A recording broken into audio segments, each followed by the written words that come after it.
Yo guys, what's going on? I'm Tim for the Real Sports Talk. You can hit me up on Twitter at CashKelly_TRST. That is CashKelly_TRST, and the cash is spelled with a K.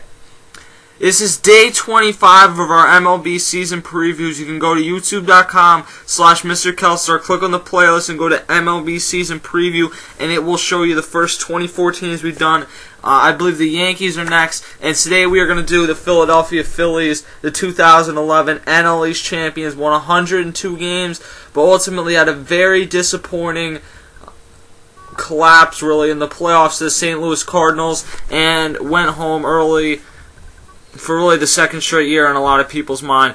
They've had a lot of injury questions this offseason, and heading into the season, they've gotten even worse. We knew about Ryan Howard, but there's now questions with Chase Utley, Placido Polanco. So I will break that all down. The thing about this is going to be a little bit longer than some of the other videos because there are so many people competing for the Phillies jobs, and a lot of those decisions aren't going to be made till later on this week who actually makes a team. But what am I supposed to do, not make the video? I mean, I set out a schedule for how I'm going to make these videos, so I'm going to stick to that. We will start at catcher with one of the few guys that is a lock, pretty much. Carlos Ruiz at catcher, one of the more underrated catchers in the game. I believe behind Yadier Molina, he is the second best fielding catcher in the MLB right now. And then at the plate, he has gotten a lot better since his career has begun. He's never been much of a power threat, but he's gone from a guy that was hitting 219 in 2008 to a guy that's hitting 255 in 2009.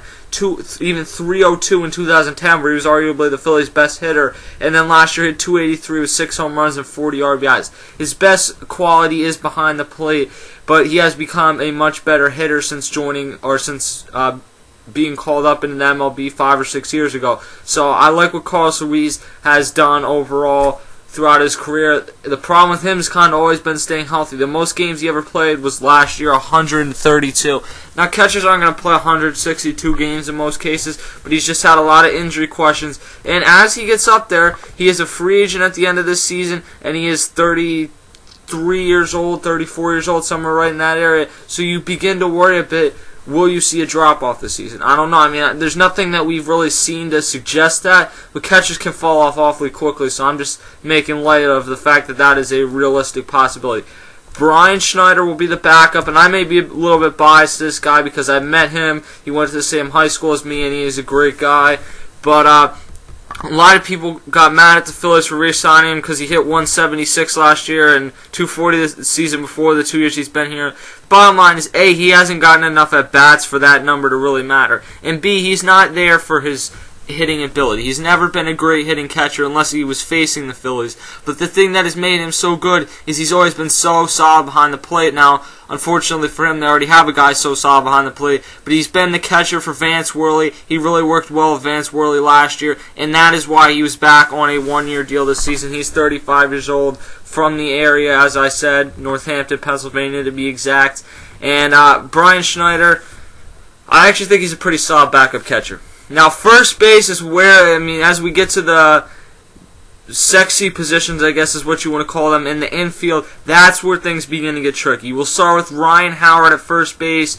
The numbers last year were not great, but I was telling everyone who was saying, oh, this used to be a guy that hit 48 home runs, 58 home runs, 47, 45. He's fallen off the map. First of all, in 2010, I know he only played 143 games. Doesn't seem like he missed that much time. But he came back after an injury in like mid or early August, and he just was not himself for the rest of the season. And one of the things that has made him so successful, especially in his better years of his career, was the fact that Ryan Howard was able to have such huge months of September. Now it's become very cool to talk about how he's choked in October, although he's had some great Octobers too. I think people sometimes forget that. But Ryan Howard in 2010, that was kind of the reasoning. And then last season, he hit 253 with 33 home runs. But he wasn't seeing pitches. Raul Ibanez was the guy hitting behind him the entire season. And if you're given the option of facing Ryan Howard or Raul Ibanez, which one are you going to take? So Ryan Howard was chasing after some pitches he shouldn't have. He's gotten a little bit more patient at the plate, and he doesn't strike out as much as he used to. I think when he struck out 200 times and hit almost 50 home runs a year. I'd rather see that production than see him strike out 160 or 70 times and hit 34, 35 home runs. I think if he had a full year with Hunter Pence this year, then he would have been back closer to 40 home runs. The problem is, we all saw at the last play of the season, he ground out, and coming out of the batter's box, he tore his Achilles. There's really no timetable. A lot of people are saying, oh, he'll just miss a month. I think that it will be closer to the All-Star break when we talk about Ryan Howard coming back. And this is why I've made it a very realistic possibility that this could be the year the Phillies' divisional run ends, because Ryan Howard, whether there's a lot of people around here that dislike him, and then there's a lot of people that love him. That's kind of the way it goes with a lot of power hitters. And the way that I've kind of always looked at it as, if you take the production he's giving you out of the lineup, who else are you going to get that's going to give you that? Besides Albert Pujols, Prince Fielder, and Adrian Gonzalez, there's not too many, and Miguel Cabrera, there's not too many other guys that have given you that type of production at first base. So you can take some of the negatives, but I can give you a lot more positives about Ryan Howard. We'll see when he comes back. Ty Wigginton will be a backup at first base, but it's also likely he could begin the season starting at third base, so we'll get to him in a second. Jim Thome was brought back into the fold kind of just as a piece to hit off the bench, but he's seen some time. He's worked very hard this offseason to get back into shape to the point where he can maybe play first base once or twice a week. I don't know. He was never a great fielder to begin with, so I don't know how this will work, and he's played about 6 games since 2004 at first base. Supposedly he looks like he's in really good shape and he looks good. For Jim Thome, I'm just more worried about the bat. If he can come off the bench and hit you 13, 14, 15 home runs, then he's doing what he's supposed to. He wasn't brought in to be a first baseman. He was brought in to be a pinch hitter. One of my favorite player of all time, really. And I've enjoyed watching this guy, and I'm glad to see that he is back in Philly.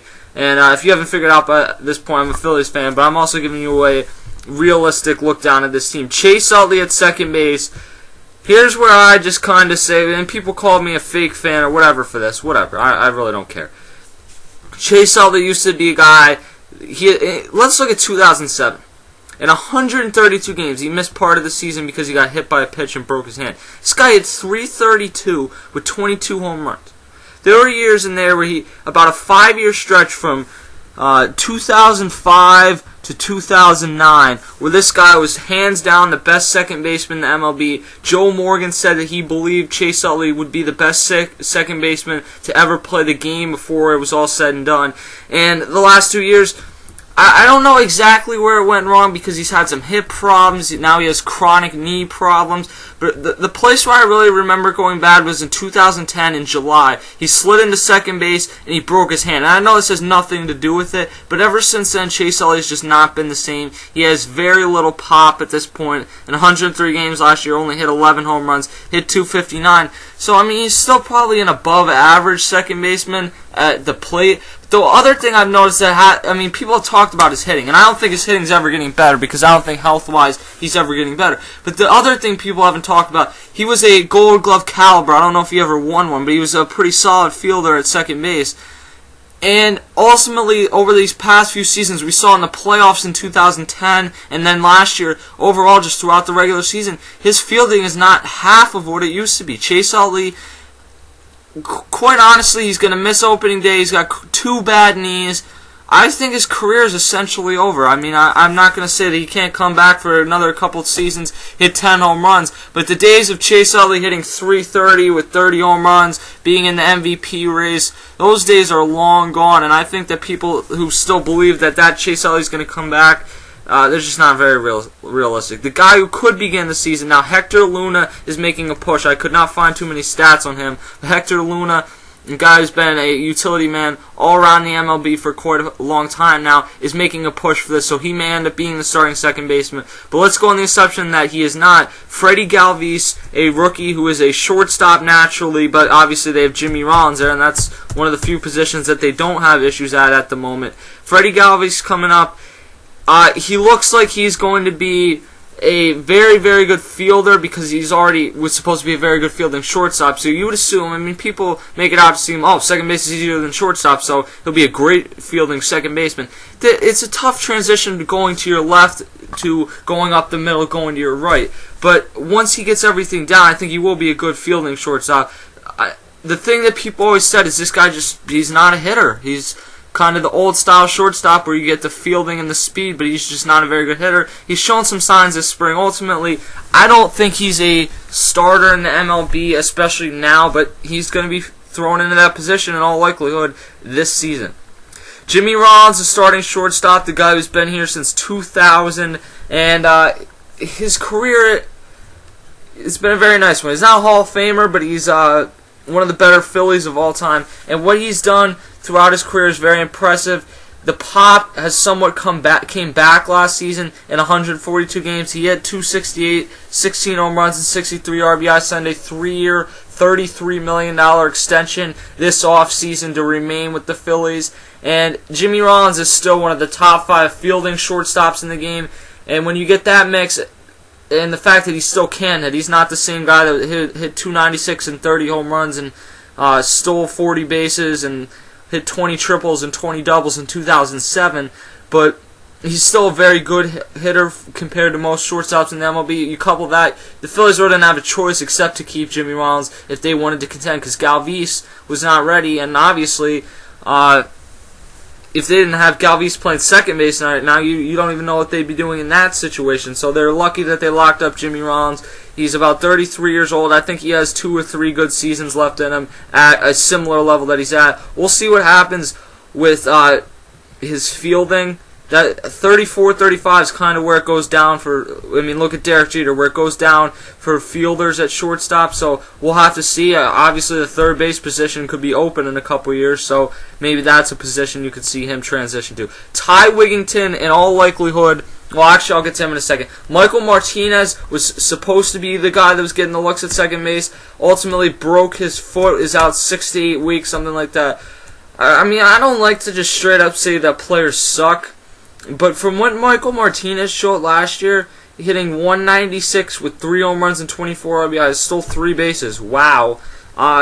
He really didn't bring anything to the table that you can't get out of a guy like Pete Orr or Hector Luna or Freddie Galvis this season. So I don't really view Michael Martinez as much of a loss. Hopefully he gets better, but I really don't think that he is an MLB player, and I've said that numerous times now. Ty Wigginton will be the starter at third base in all likelihood.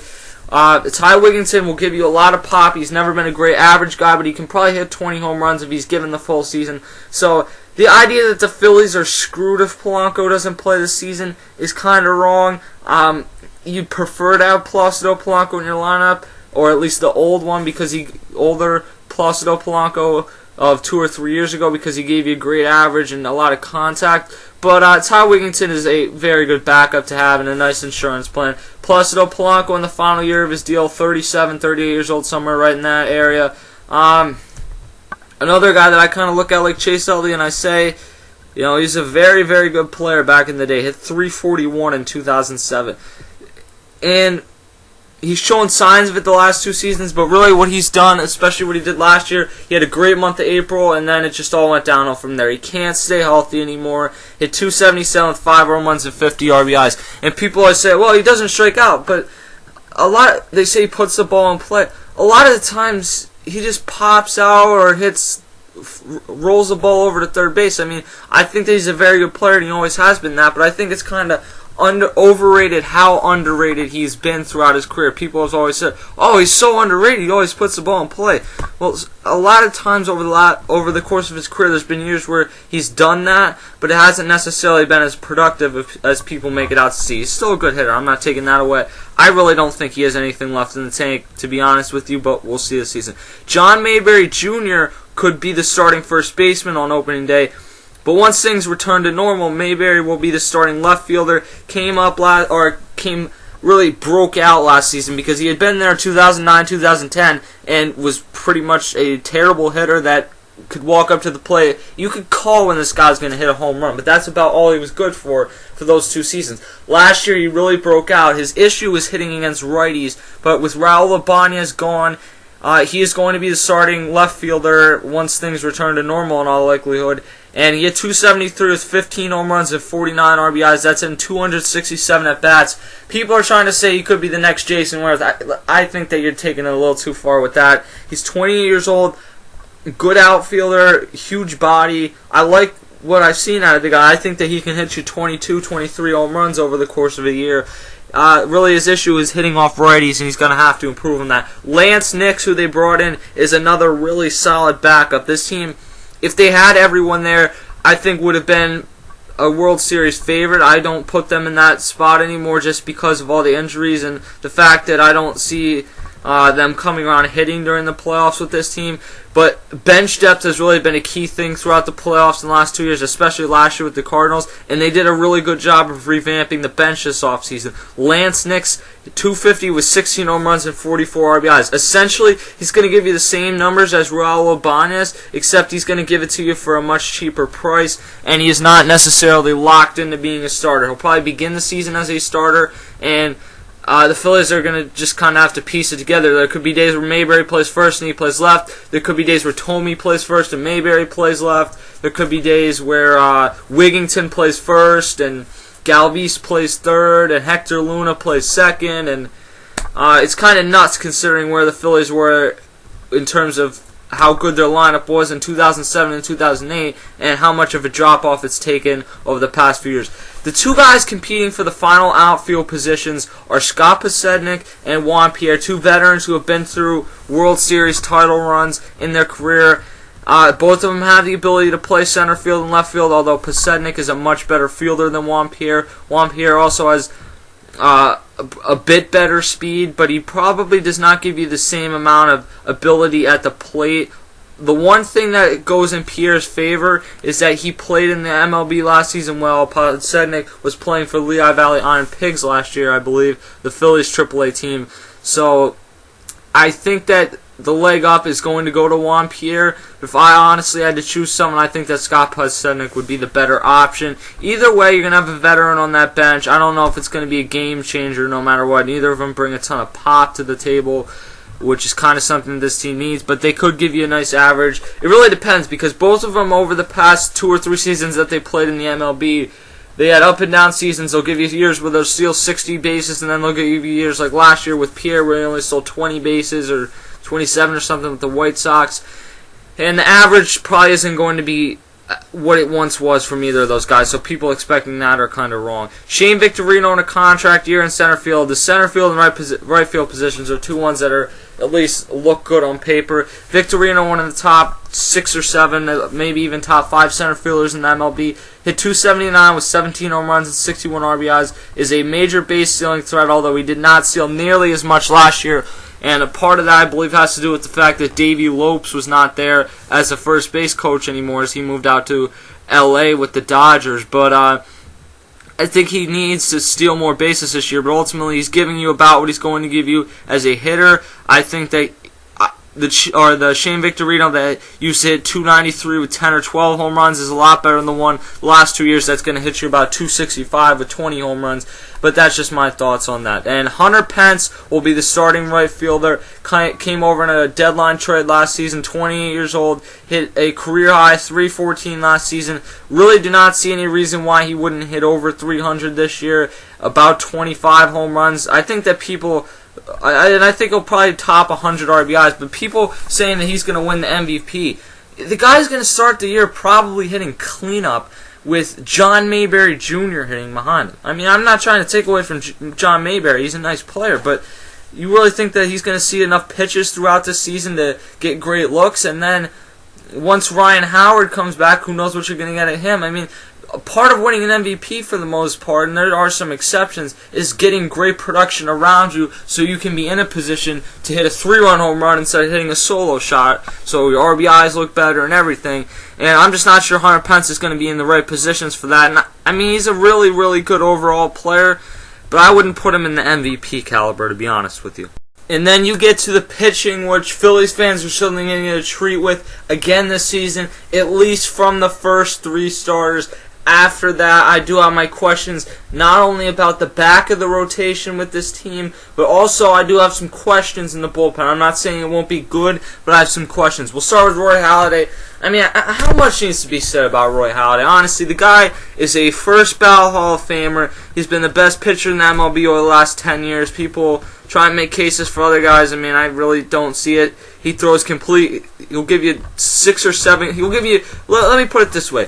he'll give you more complete games in a season than a lot of teams overall throw. He has a low ERA every year. He's been better he was pitching the AL East throughout most of his career on a team that was not very good. I think he's a first ballot Hall of Famer. Really no question about it with Roy Halladay, and I don't see much of a drop-off. I know there were some concerns early in spring training. Roy Halladay is in much better... I've heard about the type of workouts that this guy does and how people try and work with him on the team. They can't even keep up with them. I've heard players say that.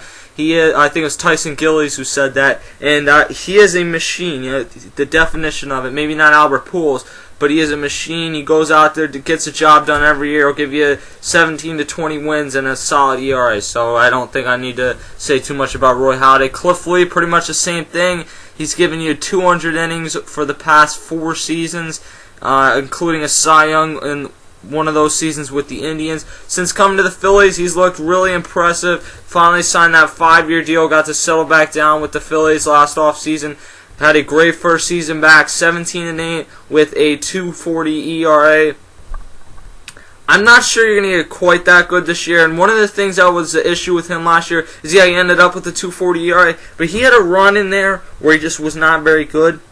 And then he also had a run in there, and I was at one of these games where he threw like 4 complete game shutouts in a row. I was at the one versus Boston. There's a clip up on the channel if you want to go look at it. He needs to just be more consistent this year, and that's why I said I know he has this low ERA, but ultimately Roy Halladay had a better season than him, and a few other pitchers had a better season than him last year. Still one of the top 10 pitchers in baseball. I don't think there's too many questions about that. Cole Hamels, and you could even make a case for the top 5. Cole Hamels, another guy that's a top 10 pitcher in baseball in a contract year. Went 14-9 last year with a 2.79 ERA. At times looked really, really good, and at times looked like he was one of the best pitchers in baseball. So he is he's in a good position heading into a contract year. Now I think teams talking about giving him $25 million for 7 years or giving him CC Sabathia money are absolutely out of their mind.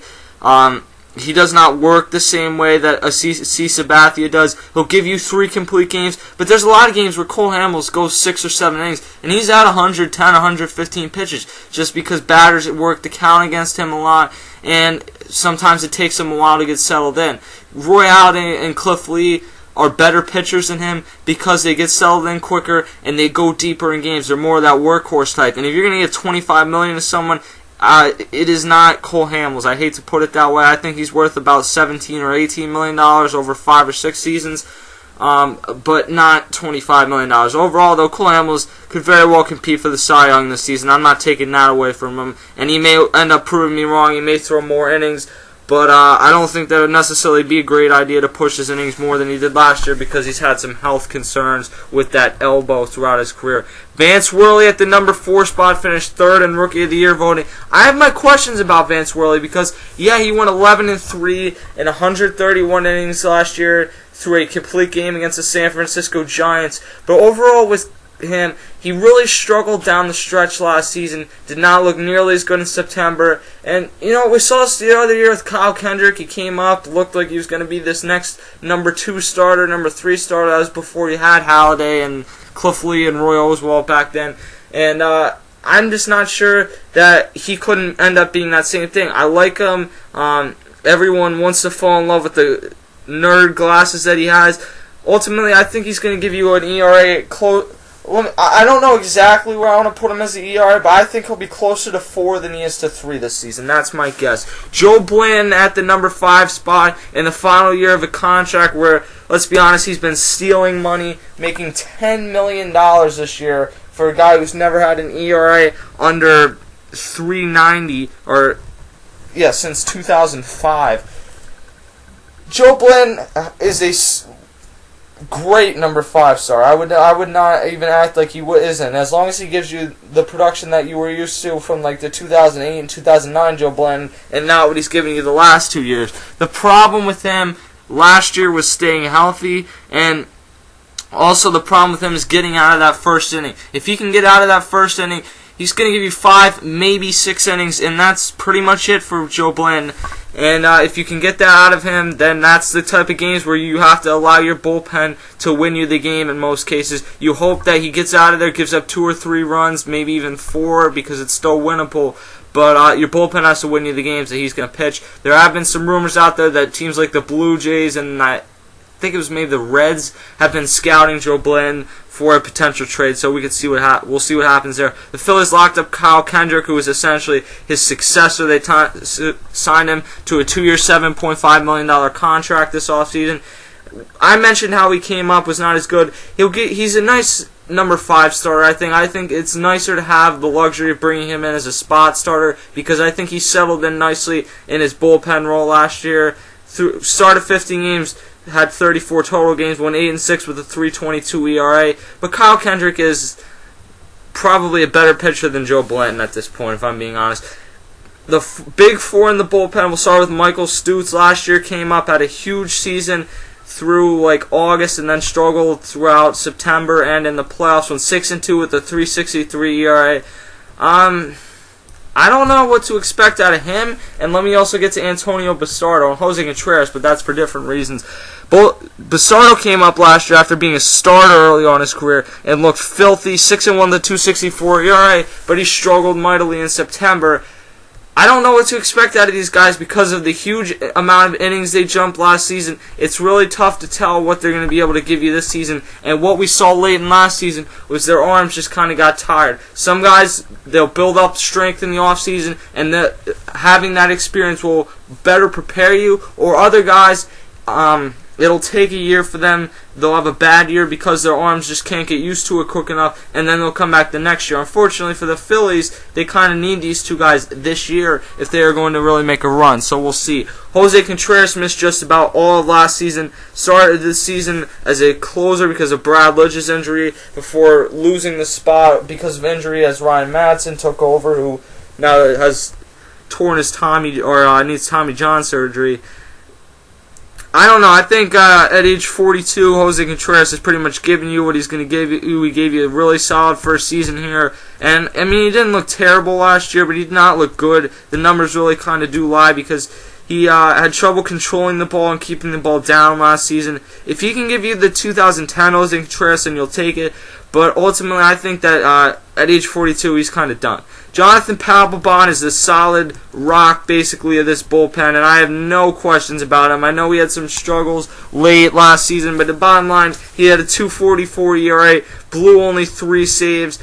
Yeah, he had a tough 2010, but other than that, he's been lights out pretty much his entire career. His fastball has lost some velocity, but in the end, he's kind of worked with that and adjusted other parts of his game to make up for that, so I don't see any questions. Overall, with the Phillies, I think that what Ken Rosenthal said yesterday is pretty true. They'll go to the first round of the playoffs, and I'm not going to predict them to really go too much farther because I have not seen anything over the past 2 years. Are they probably the best team on paper in the National League? Yeah, they are. If you're getting the 2007 and 2008 Chase Utley and Ryan Howard, but considering you're not getting that, and considering there's no one else that has really stepped up in this lineup, I don't see anything happening with this team this year. I really don't. And I think that this offseason, they're going to be in a tough position. They could lose Cole Hamels. My guess is that they do lose Cole Hamels because Cole Hamels will end up going for a higher bidder.